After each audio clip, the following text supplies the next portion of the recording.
মনোরঞ্জন মাইতির প্রবন্ধ শ্যামলা তালের দিদি থেকে নির্বাচিত অংশ, পত্রিকার ৩০তম বর্ষ, প্রথম সংখ্যা। মায়াবতী দর্শন শেষ করে ভোরবেলা আমি যাত্রা করলাম শ্যামলাতালের উদ্দেশ্যে। স্বামী বিরজানন্দ মাদার সেভিয়ারের অর্থানুকূল্যে গড়ে তুলেছিলেন এই সাধন পীঠ। তার বহুদিনের ইচ্ছে ছিল নিভৃত কোনো অরণ্য ছায়ায় সাধনার আসনটি পেতে ধ্যানে মগ্ন হন। সে আকাঙ্ক্ষা তাঁর পূর্ণ হয়েছিল একদিন।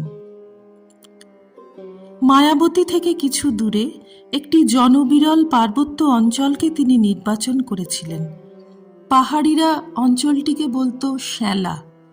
স্বামী বিরজানন্দ ওই শ্যালাকে শ্যামলায় পরিণত করেন। অনতি দূরে পাহাড়ের ৩০০ ফুট তলায় একটি তাল বা হ্রদ ছিল। তার ঠিক ৩০০ ফুট তলায় আরেকটি তাল এবং তারও ৩০০ ফুট তলায় আরেকটি তাল ছিল। এটি প্রকৃতির অত্যাশ্চর্য খেয়াল। স্বামী বিরজানন্দজি ওই শ্যামলার সঙ্গে তাল কথাটি যোগ করে আশ্রমের নতুন স্থানটির নাম রাখেন শ্যামলাতাল। প্রথম দর্শনেই জায়গাটিকে ভালো না বেশে পারিনি। দোতলা একটি ঘরে ছিলাম, অতি সুন্দর ব্যবস্থা। একটু বাইরে বেরিয়ে এলেই একটা বসার জায়গা থেকে দেখতে পেতাম প্রসারিত উপত্যকা, তার প্রান্ত জুড়ে পাহাড়ি জনবসতি। আশ্রম তৈরির পর থেকেই পাহাড়ি নারী পুরুষ চিকিৎসার জন্য জড়ো হতো আশ্রম প্রাঙ্গণে। বহু দূর দূর থেকে এসে শত শত রোগী চিকিৎসার আশায় বসে থাকত সকাল থেকে সন্ধে পর্যন্ত। রোগ নির্ণয় করে ঔষধপত্র দেওয়ার কোনো রকম ব্যবস্থা ছিল না। বিরজানন্দজি সরল পাহাড়িদের সে কথা বোঝালেও তারা বুঝতে চাইত না। অগত্যা মহারাজ কি করেন, সামান্য কিছু টোটকার ব্যবস্থা করে দিতেন। ভালো হোক বা না হোক তাতেই তারা তুষ্ট ছিল। কিন্তু মহারাজ এই ব্যবস্থায় তৃপ্ত ছিলেন না। শেষে তিনি একটি হাসপাতাল তৈরির পরিকল্পনা করতে বাধ্য হলেন। তারপর ধীরে ধীরে গড়ে উঠল শ্যামলাতালের ছোট্ট হাসপাতাল।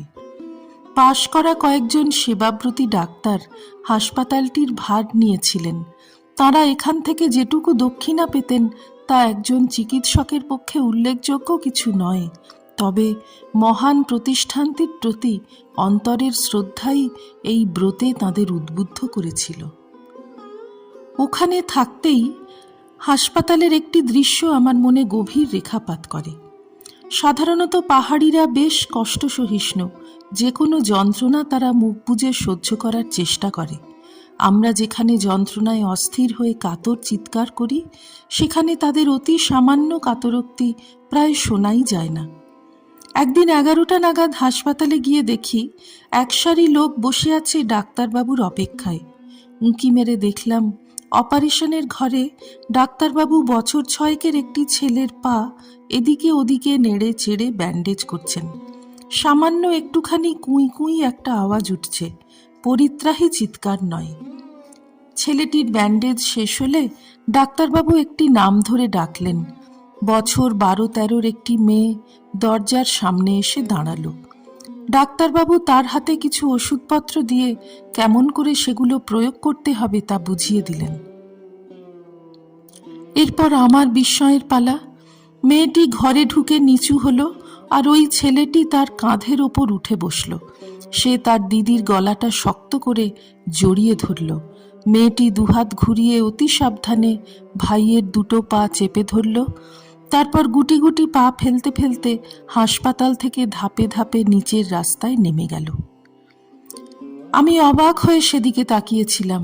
ডাক্তারবাবু পাশ থেকে আমাকে বললেন, 2-3 দিন অন্তর ওই উপত্যকা পেরিয়ে মেয়েটি তার ভাইকে পিঠে বয়ে নিয়ে আশ্রমের পাহাড় ডিঙিয়ে হাসপাতালে আসে।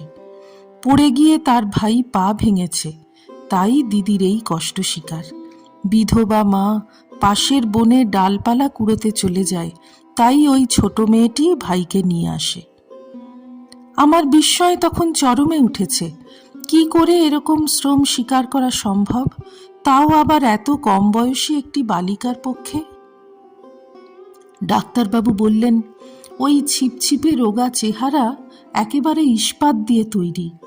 পর্বতশৃঙ্গ অভিযানে শেরপাদের দেখেননি কি বিপুল পরিমাণ ভার ওরা পিঠে বয়ে নিয়ে উপরে ওঠে?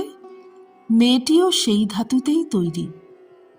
বেশ কিছুক্ষণ পরে দেখতে পেলাম পাহাড় ডিঙিয়ে মেয়েটি ভাইকে নিয়ে চলেছে দূরে পাহাড়তলির দিকে। একবারও বিশ্রামের জন্য থামেনি। পাহাড়ি মেয়েরা যে কত সাহসী আর কষ্ট সহিষ্ণু তা আমি কুমায়ুন, কুলু, কিন্নরের পাহাড় আর জঙ্গলে বেড়াবার সময় বিশেষভাবে লক্ষ্য করেছি। জঙ্গল থেকে কাঠ কুড়িয়ে মস্ত বড় বড় বোঝা তৈরি করে সেগুলি পিঠে বেঁধে নিয়ে ওরা অনেক ওপর পর্যন্ত পাহাড়ে উঠে যেতে পারে।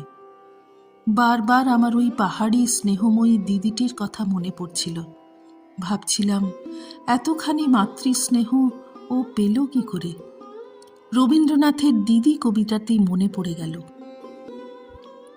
বড় ব্যস্ত সারাদিন, তারই ছোট ভাই, ন্যাড়া মাথা, কাদা মাখা, গায়ে বস্ত্র নাই, পোষা প্রাণীটির মতো পিছে পিছে এসে বসে থাকে উচ্চ পাড়ে দিদির আদেশে, স্থির ধৈর্য ভরে। ভরা ঘট লয়ে মাথে, বাম কক্ষে থালি, যায় বালা ডান হাতে, ধরি শিশুকর। জননীর প্রতিনিধি, কর্মভারে অবনত, অতি ছোট দিদি। শ্রী রামকৃষ্ণার্পণমস্তু। নিবোধত আজকের পাঠ আপনার ফোনে রোজ পেতে চাইলে সাবস্ক্রাইব ও বেল আইকন দুটোই ক্লিক করুন। রামকৃষ্ণ ভাবধারা প্রচারের সঙ্গে থাকুন।